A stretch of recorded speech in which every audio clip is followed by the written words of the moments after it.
like to call this meeting to order. Would you please rise and join with me in saying the pledge? I pledge allegiance to the flag of the United States of America and to the republic for which it stands, one nation, under God, indivisible, with liberty and justice for all. At this time, I would like to observe a moment of silence in memory of our friend and fellow council person, John Miller, who passed away on the Wednesday after our last city council meeting.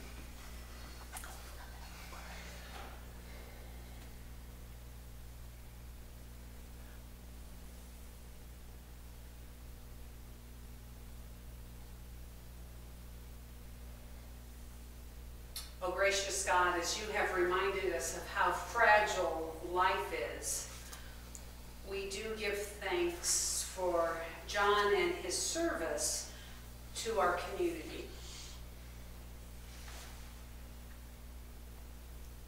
We ask that you would guide and lead our council this evening in all of the decisions that they have to make. For it is in Jesus' name that we pray. Amen. Amen. And of course, Kathy Sweet from the Methodist Church presented us with the prayer this evening. Joe, can I have a roll call? Mr. Frericks? Here. Ms. Siebens? Here. Ms. Harlan? Here. Mr. Reed? Here. Mr. Jones? Here. Mr. Brock? And Mr. Burris? Here. We have quorum. Thank you very much. Public participation. This is an opportunity for the public to provide public comment to the presiding officer, the mayor. Those wishing to speak are required to sign in prior to commencement of the meeting and must address the council from the table provided. Public comments must comply with Ordinance 2014-02 and be limited to 5 minutes or less. This evening we'll hear from Steve Schreffler.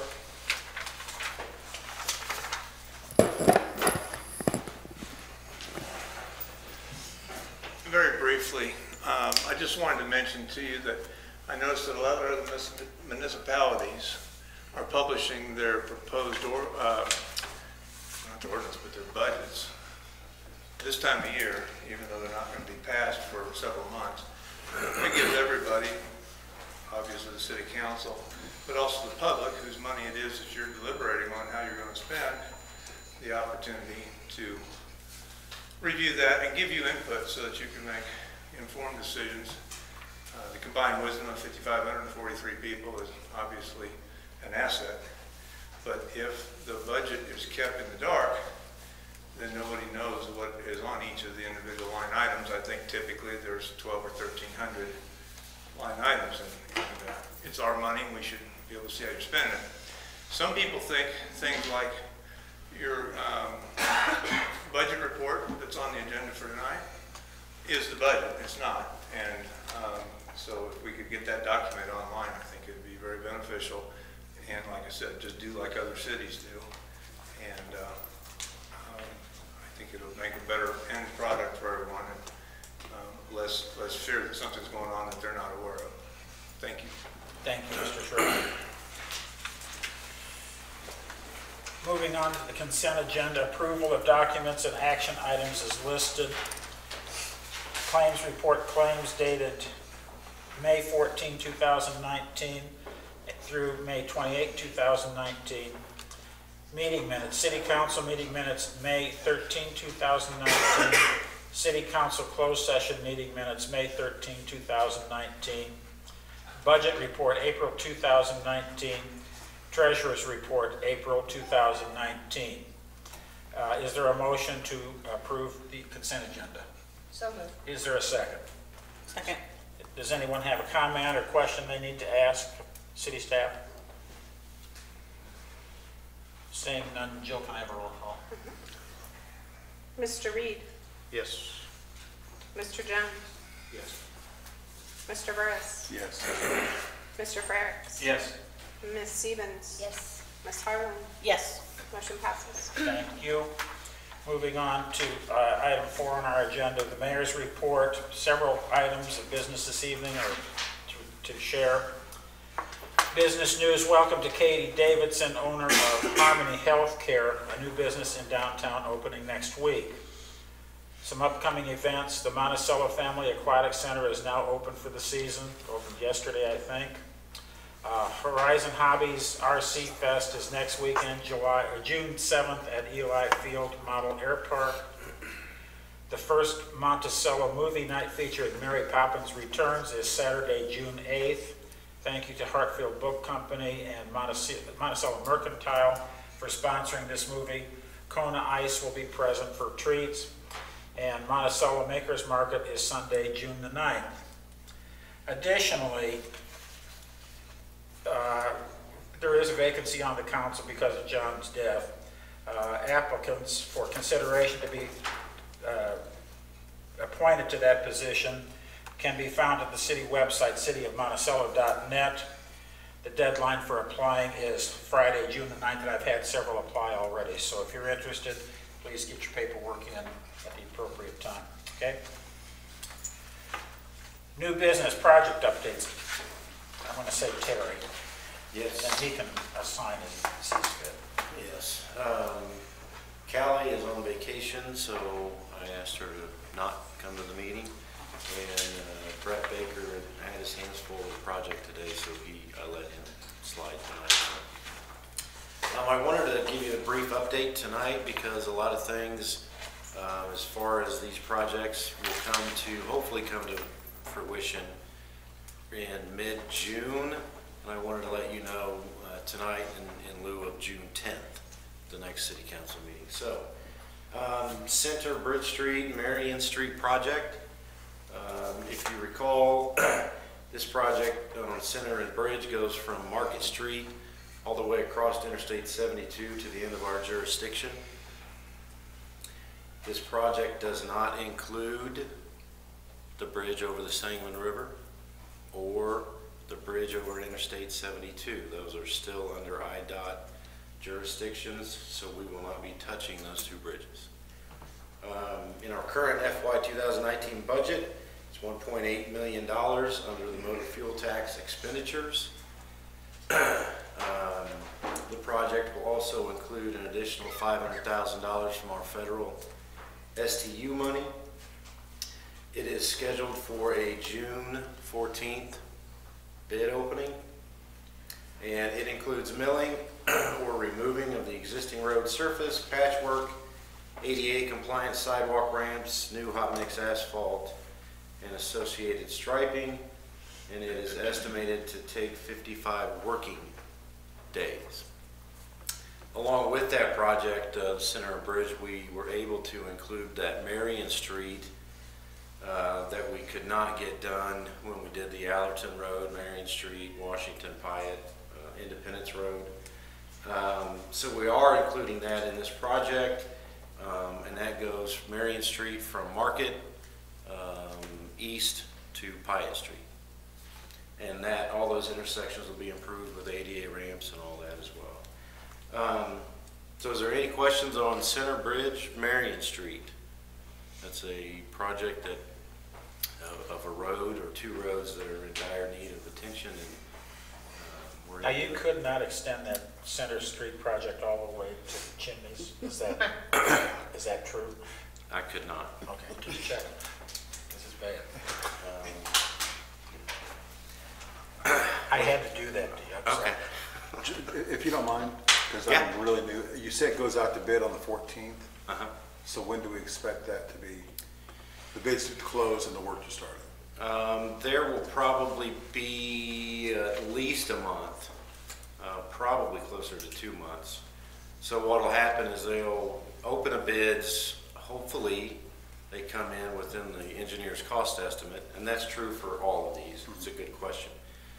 Then it goes through a series of IDOT signatures. The city council will sign off and actually award the project to the low bidder.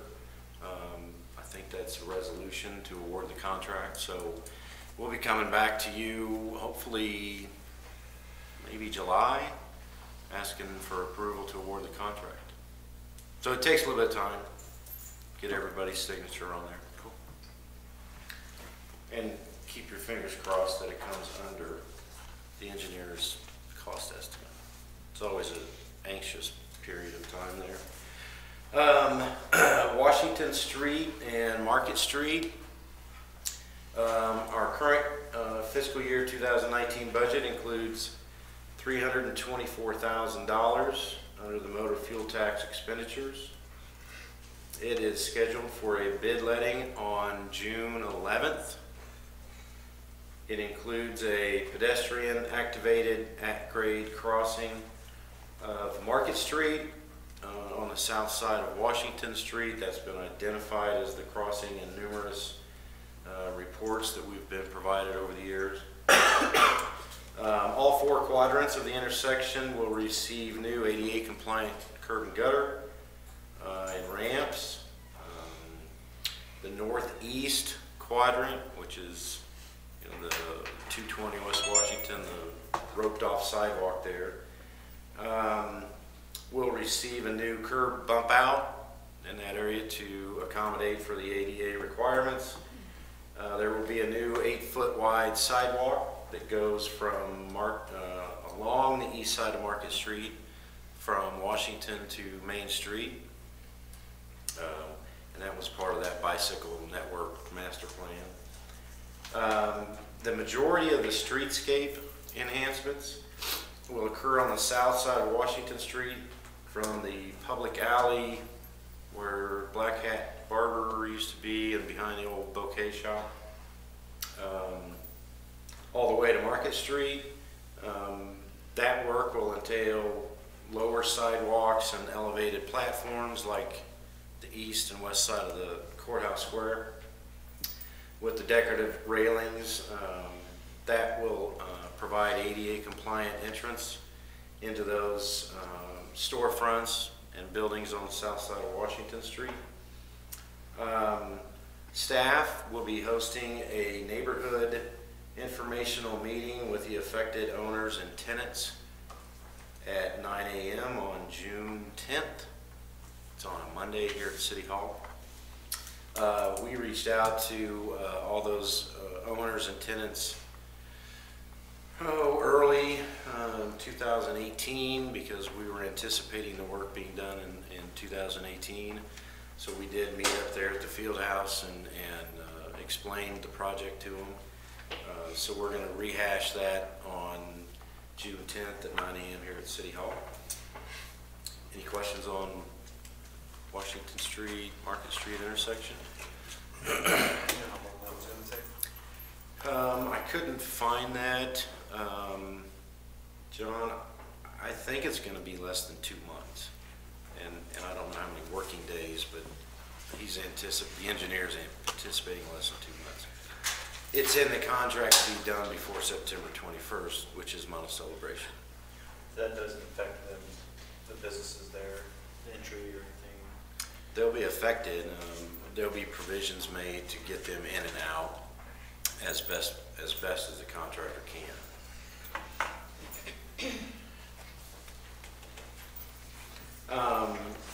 Downtown alley behind CF&H Insurance, and these 4 walls. Our current fiscal year 2019 budget includes general fund capital improvement expenditures for the pavement removal, storm sewer installation, labor for the new water services, and new concrete pavement. This work will be performed entirely by our Public Works Department and city staff and is tentatively scheduled to begin in August. That's a project that's been put on hold for a couple of years. We videoed and slip lined the sanitary sewer in that alley last year, Jim, 2 years ago. So be a new storm sewer put in and water services. Does that take care of that patching of road there in front of the Mercantile? It's kind of, Yep. We had a set of sanitary sewer manhole there and on near Washington Street in order to slip line it. That was from that. The bike and hike trail from County Farm Road to Green Apple Lane. The mayor and I got asked about, this was the only question we got asked at the Business Expo. When are you going to do a bike path from County Farm Road to Apple Tree. And we had all these plans up there on the easel, so everybody could learn as much as they wanted to, and that was the hot ticket. Our current FY 2019 budget includes $145,000 under the motor fuel tax expenditures.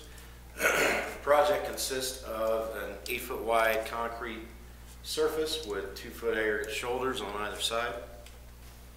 And we remain in a holding pattern for final IDOT sign-off and approval.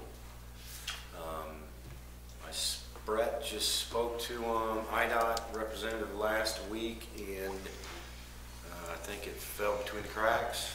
So Brett's got to resubmit a few documents, and hopefully they expedite that on their end. And that'll be a contractor job. All these are contractor jobs except that alley. Any questions on bike and hike trail?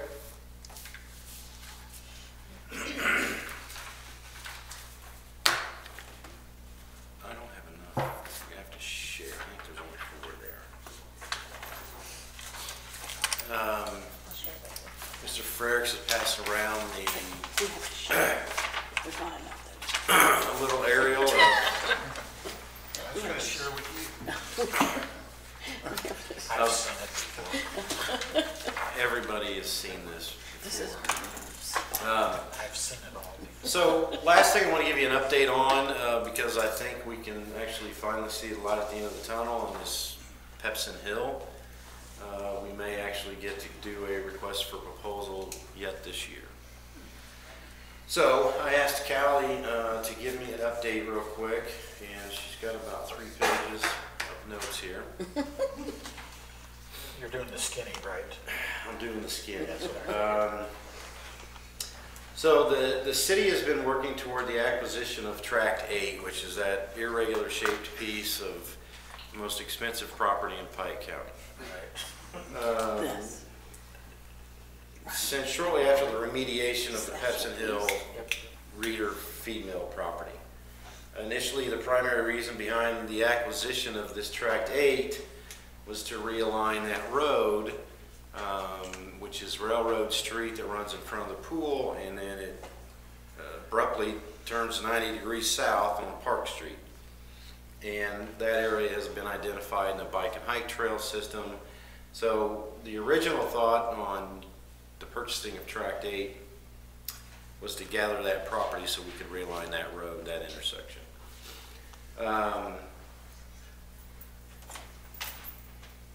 It's roughly 2,600 square feet, and it's changed ownership throughout the years. We've got an agreement through all these ownerships that there is a figure of $180,000 that is not to exceed, and that is what these companies, different owners, have in the agreement have said they will reimburse the city for all of our expenditures. $180,000. I can tell you that since the purchase of the property, reimbursement begins like September of 2016, thereabouts. We currently have $77,432 spent of the $180,000. So we're in good shape. Callie requests reimbursements, I think, quarterly, once we get the invoices from the engineer and IEPA and everybody else that has their hands in this. So we're still in good shape. Real quick, the current status: the engineer has completed the comprehensive site investigation plan and remedial objectives report, which was approved by IEPA late 2018. The remedial action plan was reviewed by IEPA earlier this year and disapproved due to the results of the groundwater report. IEPA is requiring additional modeling and owner notification of the potential migration of the estimated plume of iron and manganese traveling toward the railroad property.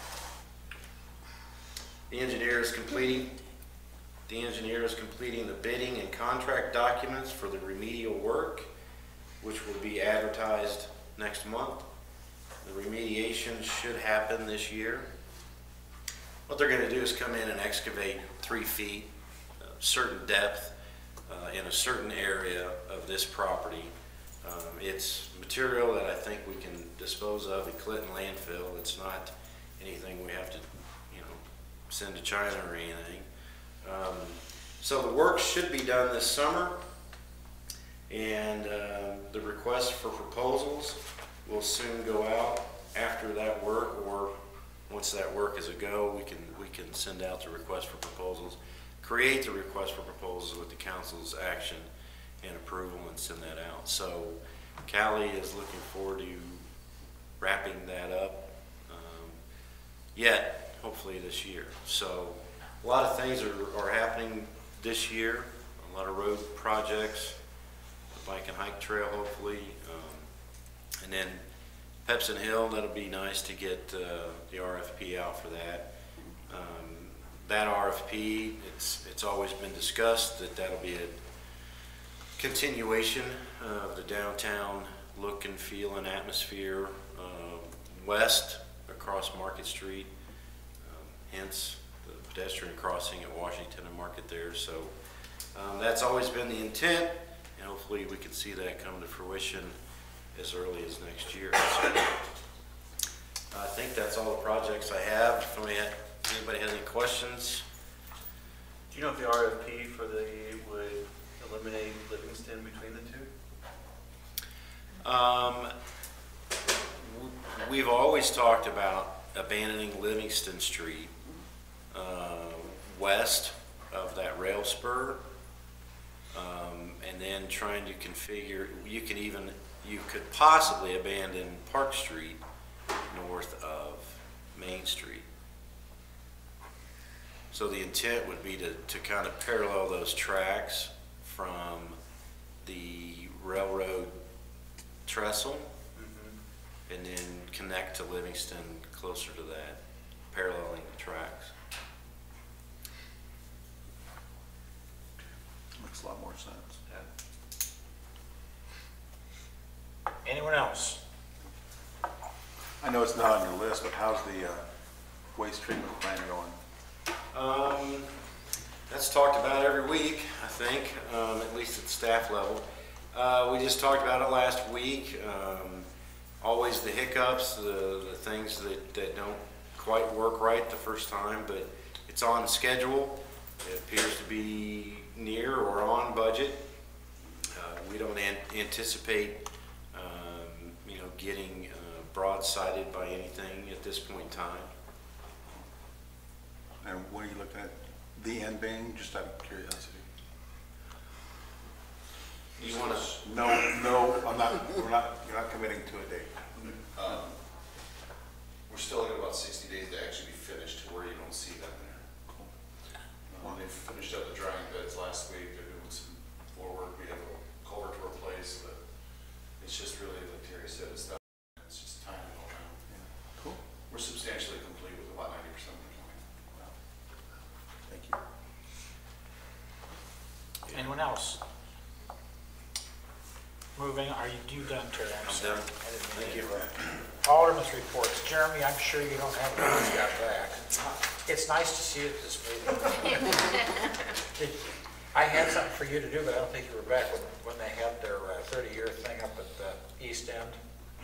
I was going to have you read the proclamation, but you weren't around, so anyway. Rodney, I don't think you probably have any reports unless you have some words you want to say. Other than Terry and the crew here were a great welcoming. Oh, did you come in? I came in. Good for you. It's a couple hours. I took a lot of his time, but there's a lot of. Jill was nice to you. Jill's always nice. There's only one I don't think she's nice to. No, I'm not nice to her. Anyway, thanks a lot. Thomas? Nothing. Pam? Nothing. Tammy? Nothing. John? No, Mayor. Nope. Police chief's report. John Carter always has something. I do have something, and it's not much. Just so you're aware, Carolyn Wallenberg, her last date is Friday. She is going to be a full-time mom, and we're part-time for us, I guess, as an officer. So she's not giving it up completely, but she wants to spend some more time with her daughter, and I do not blame her at all. So we're in the process of hiring somebody. We have a list, right? We have a list. We invited 4 people because 2 people said no. 4 people said they'd be here. 3 people showed up. We narrowed it down to 2, and we'll be doing background checks. Hopefully having somebody hired, tentatively hired, and then attending the academy in August. Very good. Very good. Anything else? That's it. Terry, do you have a report? A couple of quick things, if you don't mind. Appreciated Rodney coming in and meeting staff. Staff appreciates that. Hopefully you learned Oh, gosh, yeah. a little bit. There's a lot to learn about everything that goes on in here. But we appreciate that. And then the new mechanic, Josh Moore, started his employment with the city last Thursday, May 23rd. So welcome, Josh. There's a man in the maintenance shed now. He was at lift stations today. He's been at the pool. He's learning that mechanic is just one of the hats. Those other duties as assigned. Rodney and everyone at the table, remember, Rodney was a good experience coming in and visiting. I think Jeremy came in when he was first elected. It's great to come in that first time, but you know what you need to do? Keep coming in and asking questions, because that's getting your homework done the correct way. Okay. Anything else for the good of the cause? Is there a motion to adjourn? So moved. Is there a second? Second. All those in favor, aye. Aye. Any opposed, no. Very good. See you on the 10th.